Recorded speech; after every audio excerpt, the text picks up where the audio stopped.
आखिरी कस्त दिल अदल बदल। मैं सोफे पर लेटा हुआ सानिया को ही देख रहा था। इसने मेरे बेटे को झूले में डाला ही था कि मैं सोफे से उठकर उसके सामने जा खड़ा हुआ। सानिया अचानक मुझे अपने सामने देखकर डर गई। इससे पहले कि मैं कोई बात शुरू करता मेरे बेटे ने रोना शुरू कर दिया। ये आलू का पट्टा फिर से उठ गया है। ये बड़ा नहीं छोटा है, सानिया ने मेरे बेटे को झूले से उठाते हुए कहा। बड़े छोटे की पहचान कैसे करती हो? दोनों एक जैसे ही लगते हैं। माँ को पहचान हो जाती है, सानिया ने छोटे को सीने से लगाते हुए ममता की आंख के मुतालिक बताया। इनके नाम नहीं रखने किया?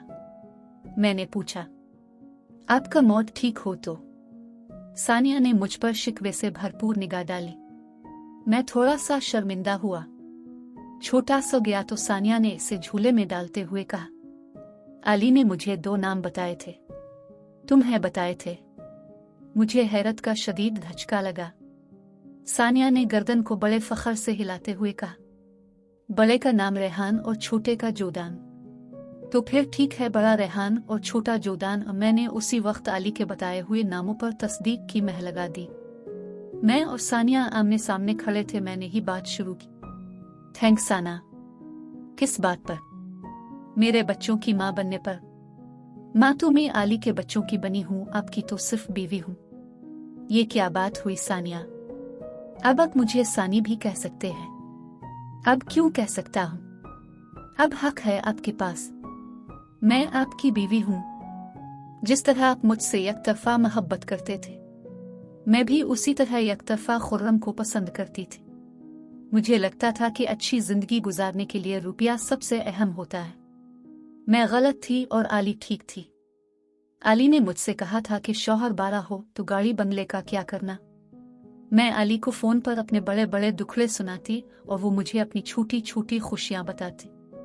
मुझे इस पर बड़ा रश्क आता था। सानिया थोड़ी देर के लिए खामोश हो गई, फिर कहने लगी था, अगर आप मुझे सानिया की जगह सानी कहेंगे तो मुझे लगेगा कि आपने मुझे अपनी बीवी के तौर पर कबूल कर लिया है।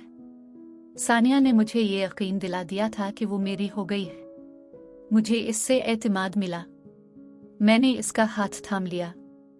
20 साल हो चुके हैं मेरी और सानी की शादी को। हमारी कोई औलाद नहीं हुई। सानी ने कभी उसकी आरज़ू भी नहीं की। वो तो रेहान और जोदान ही की माँ बनी रही।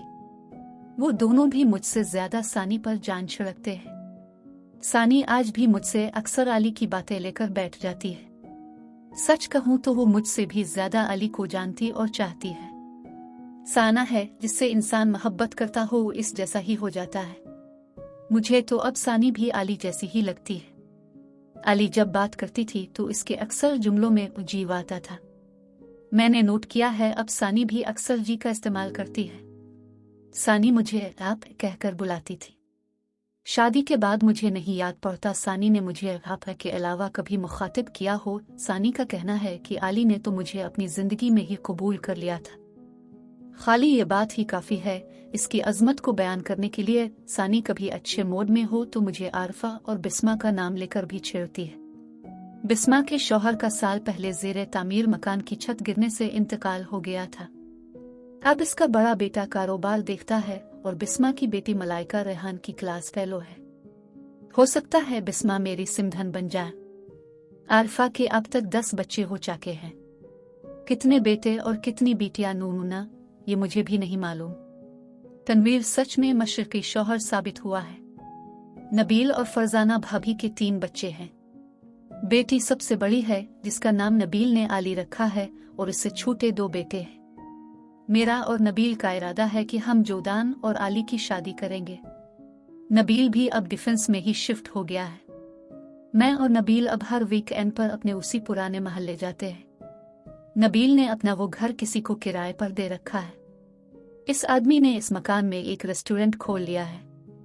अब हम दोनों छत पर उसी जगह कुर्सियों पर बैठते हैं। वो अलग बात है कि अब हम दूध की जगह ब्लैक कॉफी या ग्रीन टी पीने लगे हैं। अब तो खलील भाई की दुकान से भी खालिस दूध नहीं मिलता। खालिस दूध तो अब भैंस का कटा या फिर गाय का बिछड़ा ही पीते हैं। अब कहाँ लाहौर में खालिस दूध मिलता है। मैं खुद को मोहब्बत का चैंपियन समझता था। आज मैं इकरार करता हूँ कि मुझे मोहब्बत करना औरतों ने सिखाया। नानी और अम्मू की शक्ल में। मेरी उम्मी जिन्होंने मेरी जिंदगी बचाने के लिए खलील के सामने हाथ जोड़े थे। कभी बहनों की शक्ल में जो खलील के पैरों में मेरी खातिर बोहे की तरह लिपट गई थी। अली, इसे कैसे भूल सकता हूँ जो मेरी ढाल बन गई थी, सानी जिसका कोई सानी नहीं। इसने मेरे बच्चों की खातिर अपनी जवानी गाल दी।